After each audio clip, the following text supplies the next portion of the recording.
Okay then, welcome to the next episode of the DB2 tackle test. At a venue up on the Bristol Channel today, Jedi Pope and also James Davies Cooke to come down for the weekend. James is going to use the DB2 today and hopefully get himself his first small-eyed ray. They do get the odd one up from where he is in the country, but a lot down here you've got a lot bigger chance than you. Yeah. The venue we fished many times before, yeah, and we've had a lot of success. Yeah, done well. This year we've done them. We've had a doubles, blondes, and big small-eyed. You had two cracking small-eyed at the start of the year, didn't you? Yeah. So, what do you reckon for conditions-wise? It's pretty perfect. Yeah, for him. Spot on. Flat and right off. The wind's up, just off our backs. We might get a little bit of breeze as we go down to low water, but I would think we'd see a ray out today, wouldn't you? I'd be surprised if we don't. Yeah. So, all right. So what we're going to do now is go over to James. He can give his first views on the venue, and obviously he had a few casts last night, as you saw for the start for this, and we can go on today fishing off of boulders onto clean ground. So you need an half decent rod when you get a ray on to lever it in and pump it up. So over to James. Right, fishing down the Bristol Channel today with Mr. Webb and Mr. Pope, targeting small-eyed and blonde rays. Yeah, I've never seen anything like this before. It's a long way to get here, and we're not even there yet. We've got to scale down a rock face now, so all good fun. But yeah, and then today one of the rods I'm going to be using is the DB2, the Barham rod. I had a couple of casts with it last night, and it was cracking. It was really good. Put the lead out, and yeah, I was really impressed. So yeah, we've hopefully fished today for small-eyed rays and blondes. Neither of which we have a huge amount. We do get them, but not in vast numbers. So yeah, it'd be good to get out and try for one of those as well. We've got dolphins in the sea there, just giving us a bit of a show whilst we're waiting. So yeah, no, it's a fantastic setting, lovely scenery, good company, and yeah, no, it's going to be great. Can't wait. Well, Mr. Cooke, good luck. Step at a time, mate, step at a time. Something the lad's not used to, but it's not, I wouldn't say it's a dangerous mark like at this bit here. You take your time, use a rope. I won't say where we are, but anybody what's watching the video will know where we are if they know the venue. But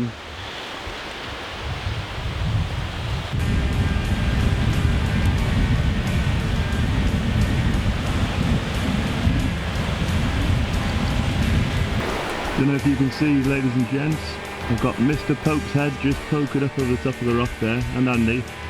I've just made it down, a little bit dodgy, but got down alright. The rope seems to get a bit worse for wear as it comes further down, so but no, it's a lovely mark. I've never been here before, so it's all new to me. Here comes Mr. Pope. Let's have a good chat with Mr. Webb.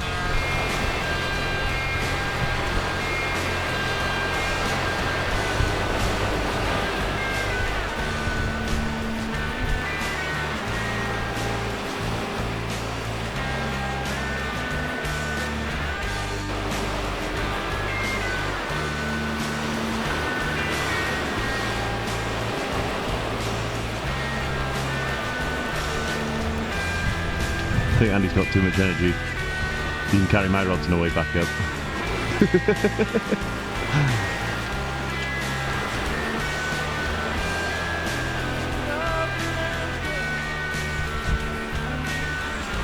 I don't know if you can hear him singing as he's coming down.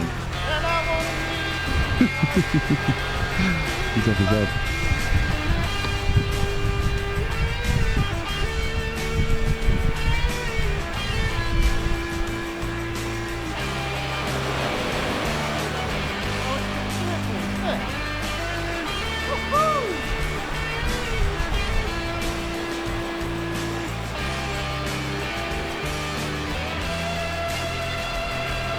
Green fishing with Robson Green, get out of here!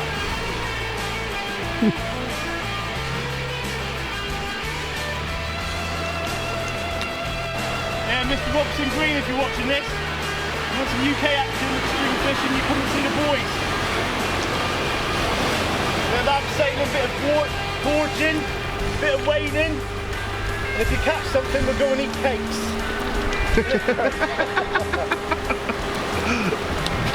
I tell you what, it's amazing how this place changes every time, isn't it? It's just every time you come here, there's something different about it. And see the new struggle and different things. That's why we're going down one at a time, because if you go down, you get this stuff and obviously kick a rock, it's going to come down to the bite that's underneath you, and it's not worth it. As long as it's done safely, you can do that every time, no problem at all. But anybody, if you're doing this sort of thing, going up and down, even bank, it's not a great height, but if you fall, you're going to be hurt. Rope, just a little bit of safety. Let's go get them, James. And I've just had a chance to really put a big cast in on the Dave Barham here, and really impressed. Compared to the M Sport, it does cast better. It's they're about equal in the butt tip, in the butt section, but the top of the rod really works for you when you're casting. And yeah, found it was just nice. The way we were last night, it was just a bit pokey, but here we've got the beach and it was great, really good. So no, first thoughts was really putting a pound on it. It went well, really nice, and I think it does perform a lot better than the M Sport, in these situations, in these circumstances. Okay, guys, so I've got an up and over rig, very long trace where I'm using there. I always find the longer trace helps out. I've got a 4.0 Predator Extra, and I've got 5.0 octopus hook from the Cox and Wall range on this rig. What I'm going to do, I've kept these in a flask, it's frozen sand deal, large. Actually, I'll put that off so the hook points outside the bait. And all I do is give it a couple of turns around the eel just to hold them on. Right. Strip of squid. Now I'm going to put this over the other shank of the hook, so it's just covering both sides of the hook now. Just that little bit just helps it hold on to you, makes it a little bit easier for putting the squid on, really. Everybody does it different, it's just the way I like to do it. Right, so that comes up like so. And I've got this big hook here now, which I'm going to pull down and put the opposite side of the bait. So that sticks out like so. Now, bring that round, just binding them onto the eel. It's perfect ray bait for the Bristol Channel. So we'll get a cast out now, and fingers crossed we can pull out a small-eyed ray. So what I've got here now is an up and over rig with around a 5-foot trace with a breakaway 200-gram impact lead. I like to use these up here over clean ground. You're not going to lose money, and instant release and lead on it. Grips and holds perfect in a big tide.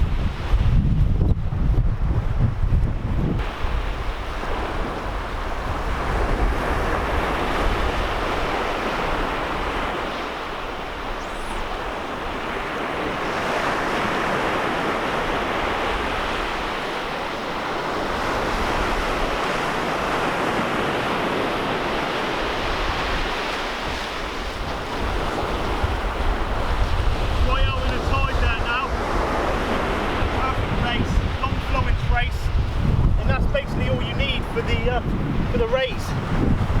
Right with the base, nice and low, away from the leg, and racing to like tide. Normally find you've got a strong tide pulling down through, you've got legs staying attached, and hopefully now it's a waiting gate, but I'm sure we'll see a few fish out between us.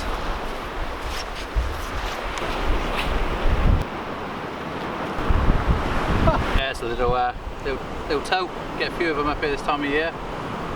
They have been a bit sparse over the last couple of years, so it's good to see them making a comeback, and might be a good thing for a few years' time when they get a bit bigger. But yeah, I think what's that, 2 we've had now, isn't it? And like I say, hopefully a couple of years' time they should be putting on a bit of weight and be a bit bigger.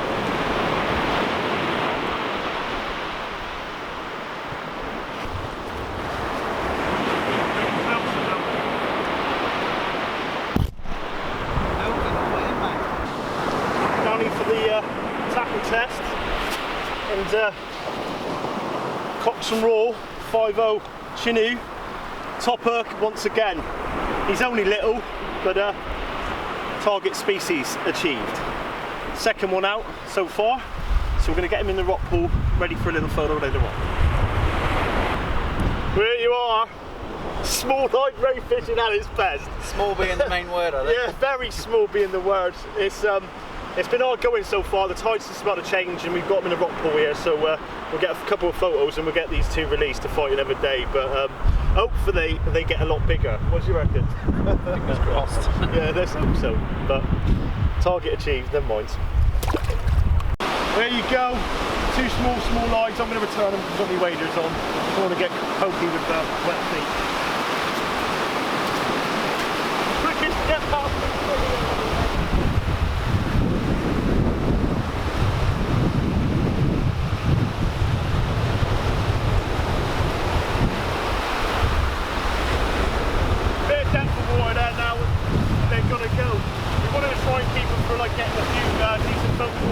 Really, but what it ties like this now, they're only small fish, it helps us get them out half the time they get pushed back in. But let's hope so.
Well, ladies and gentlemen, we don't do it by halves. Look at that.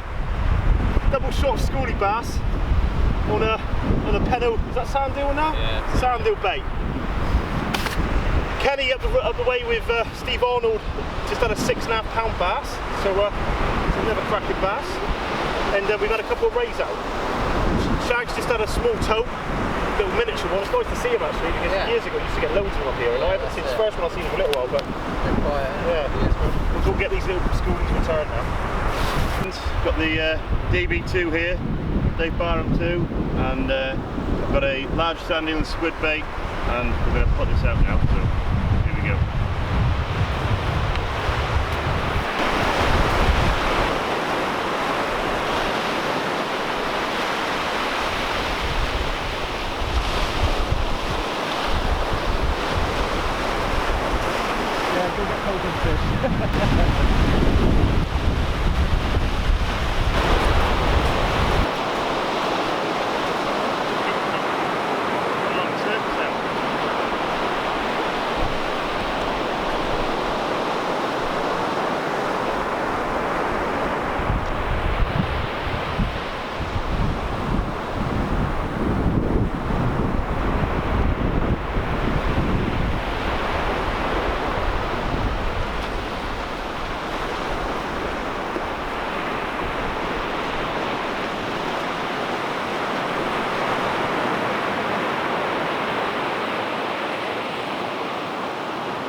I know it's small, mate, but that's a tote on the left. That's a tote, mate. And it's bigger and great. You have gone up and you get some photos on it, mate. That was the DB outside that. Yeah. At the time. Yeah. At the time, yeah. That's great. Get off, boys, mate. And then, boys and girls, first little tote. Never caught a tote before. Absolutely made her. So, I'll just put this one in a rock pool with Craig's, and then we'll hopefully get a video of the two together. Not that anything special, but no, absolutely made out. Lovely fish. DB obviously didn't even flinch. It, you know, it dealt with it absolutely fine. But we'll get this in a rock pool now. Well, here we have a spotted ray. Probably small, but a half decent fight for what size he is, and it's nice to see a couple of small rays out. Beats blanking, but hopefully we can get a better fish further around where we're about to go now. But let's get a quick photo and get him returned. Whitewash come in. And off we go. A few fish out, we're going to see a few rays. Great day.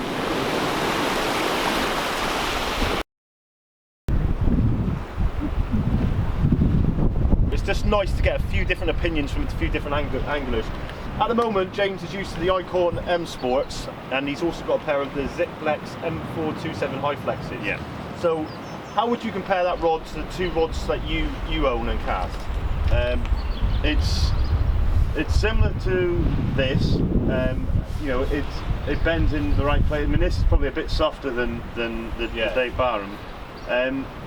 But you know, these are both good rods, and then the high flexes. I mean, they are a more expensive rod, and maybe a slightly higher quality carbon, but you know, you get what you pay for. But this, for the money, it's a cracking rod. It's a cracking rod. Well, myself and Craig Popes have been out on it, and we've put it through its paces a little bit with casting and fishing. And I know Craig was pretty surprised with the outcome.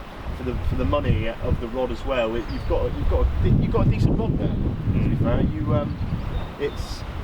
it's got a nice bottom section to the rod. So if you get that fish in a swell or a bit of kelp or anything when you're fishing, it's got the power in there to lever it. And when I was fishing over the rough ground the other day with targeting the Bullets and the Congo with Rich, it handled it. Value for money, I think it's really good as well. Yeah, Definitely. You're talking like less than 200 quid. Yeah, that's surprising. You know, when you held it and you casted it, you'd think it was a more expensive rod. You would, wouldn't you? Yeah, definitely.